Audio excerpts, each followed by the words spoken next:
kita pertemukan dengan kubu orang beriman. Saya akan angkat satu buah kisah saja. Ini satu kisah sudah cukup untuk menghancurkan semuanya orang-orang yang tidak beriman kepada Allah ini. Tentu ada banyak kisah-kisah lain, tapi saya angkat kisah seorang tabi'in yang bernama Abdullah. Abdullah ini orang yang sangat soleh, duduk di tengah-tengah padang pasir, di kemahnya, dia tinggal di kemah, lagi makan siang teman-teman sekalian. Begitu dia masukkan makanan di mulutnya, dia lagi makan siang, tiba-tiba ada orang dari kejauhan dengan kecepatan tinggi, kuda dipicu, debu-debu pada berterbangan, sampai dia turun dari kudanya, dia bawa informasi penting nih, dibuka pintu kemahnya si Abdullah, lalu dia mengatakan, wahai Abdullah, dia teriak-teriak. Abdullah mengatakan, ada apa dengan kamu? Sambil dia berhentikan kunyahan makannya, orang ini bilang, anakmu baru saja mati ditusuk orang. Jadi informasi yang dibawa oleh orang ini adalah berita kematian anak Abdullah. Tidak cukup di situ, dibunuh oleh orang. Orang ini tiba-tiba kaget karena si Abdullah tadi memberhentikan, tidak panik, tidak marah, tidak bingung, dengan sangat tenang. Dia berhentikan kunyahan makannya, lalu dia balik ke orang tersebut lalu mengatakan, Inna lillahi wa inna ilaihi raji'un. Kami milik Allah, kami akan kembali kepada Allah. Hanya itu saja. Lalu dia kembali kunyah makanannya. Dan ini ada pelajaran teman-teman, nanti akan diceritakan, dia sebutkan sebabnya kenapa dia tetap punya makanan. Orang yang bawa informasi penasaran, ini orang mati anaknya nih. Maka dia ulangin, wahai Abdullah, anakmu mati ditusuk orang. Informasi yang kedua kali, mungkin tadi Abdullah yang pertama gak dengar nih. Gitu. Ini anaknya mati kok masih bisa tenang. Ternyata sama saja, diberhentiin kunyahan makanannya, lalu dia balik kepada orang yang bawa berita mengatakan, Inna lillahi wa inna ilaihi raji'un. Kami milik Allah, kami akan kembali kepada Allah. Gitu. Dia kunyah lagi makanannya. Orang ini ketiga kali ulangin. Dia penasaran. Dia mengatakan, demi Allah wahai Abdullah, saya melihat seseorang pegang pisau, tusuk dada anakmu, berdarah, mati. Nggak ada lagi lebih jelas daripada ini. Dia nunggu jawabannya, gitu kan?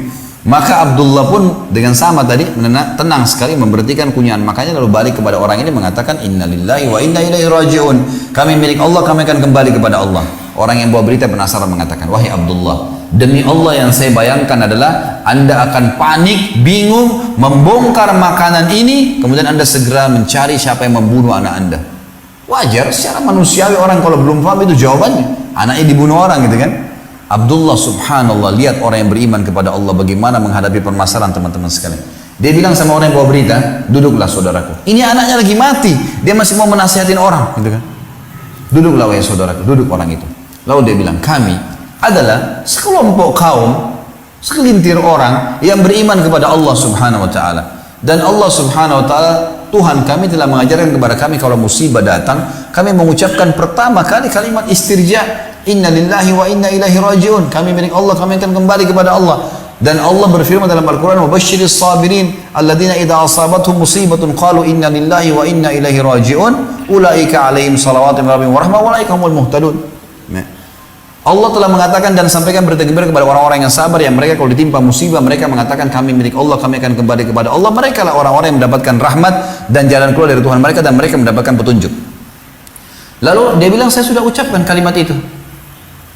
Kalau anak saya dibunuh orang, ini nasihat dia dan ini pelajaran buat kita. Orang beriman tahu menghadapi masalah. Dia bilang, kalau anak saya mati ditusuk orang tadi, saudaraku fahamilah, Allah juga telah menyampaikan kepada kami sebagai hamba-hambanya, orang mati bukan karena tusukan, tetapi mati karena ajalnya datang. Kalau ajal anak saya belum datang, mau 1000 orang pun yang tusuk tidak akan mati. Orang beriman tenang dengan itu. Mau ditabrak kereta api kah, mau disentuh, mau dikena setrum kah, kalau belum ajal tidak bakal mati, gitu kan. Maka di sini Abdullah ingin menjelaskan kepada kita satu poin teman-teman sekalian.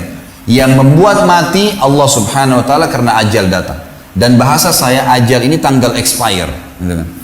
Jadi bukan cuma makanan kalian yang punya tanggal expire, antum dan saya juga punya tanggal expire, gitu kan. Semua alam semesta ini punya tanggal expire. Ada sebuah riwayat menjelaskan, seorang sahabat pernah membeli sebuah piring, kemudian piringnya jatuh pecah oleh pembantunya. Lalu dia marah-marah dengan pembantunya. Nabi SAW waktu dengar, panggil tuan rumahnya, panggil. Lalu kata Nabi SAW kepada tuan rumahnya, kenapa kau marah dengan pembantu? Dia bilang, ya Rasulullah, piring baru saya beli dipecahin. Kata Nabi SAW, jangan kau marah dengan pembantumu karena piring yang dipecahkan olehnya punya ajal sebagaimana kau punya ajal. Kalau bukan pecah di tangannya, akan pecah di tanganmu. Gitu kan? Gelas ini teman-teman sekalian, kalau sudah saatnya pecah, maka di tangan saya itu, di tangan Anda akan pecah pada saat itu. Atau kita taruh di meja pun akan pecah dengan sendirinya. Memang sudah begitu ajalnya. Kita beli makanan ternyata ada yang rusak. Rusak itu karena ajalnya sudah datang, gitu kan? Maka kita harus paham masalah ini. Mati itu karena ajal sudah datang. Gitu kan? Kemudian juga saya ingin diberatkan teman-teman sekalian di poin ini. Mati dalam Islam itu cuma dirasakan satu. Semua mati. Jenis-jenis mati, orang ditabrak kereta api kepalanya hancur, orang yang naik pesawat meledak tidak ditemukan sepotong pun badannya, orang yang tenggelam di lautan dimakan ikan habis badannya, orang yang mati di atas ranjang teman-teman sekalian. Ini dalam Islam satu yang dirasakan cuma satu. Mungkin kita secara manusiawi lihat berbeda-beda prosesnya, tapi ini mati satu karena hanya merasakan sakaratil maut, itu saja. Bagaimana ruh dicabut oleh malaikat. Orang beriman akan keluar lebih mudah dari air dari mulut kendi, sebagaimana saya jelaskan semalam dalilnya. Dan juga orang fasik atau orang kafir akan seperti bulu domba yang dibasahkan lalu dililitkan di pohon duri lalu ditarik dengan keras sehingga berantakan bulu domba itu. Hanya itu saja. Maka Abdullah di sini tenang teman-teman sekalian, anaknya mati, dia tidak perlu balas dendam karena memang anaknya mati sudah ajal. Itu cuma proses saja. Proses ini tuh bisa menjadi penyebab mati, bisa tidak, gitu kan? Lalu kemudian dia jelaskan teman-teman sekalian kenapa dia tetap makan. Dia bilang, dan Tuhan saya Allah mengajarkan kepada saya untuk menghabiskan makanan ini. Kalau seperti yang kau bilang membongkar makanan ini berarti mubadzir.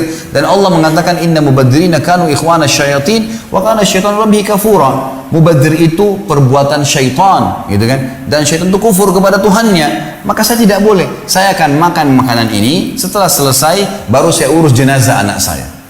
Jadi selesai hidupnya, udah. Orang beriman sangat mudah menjalani kehidupan dalam musibah yang seberat ini pun teman-teman sekalian.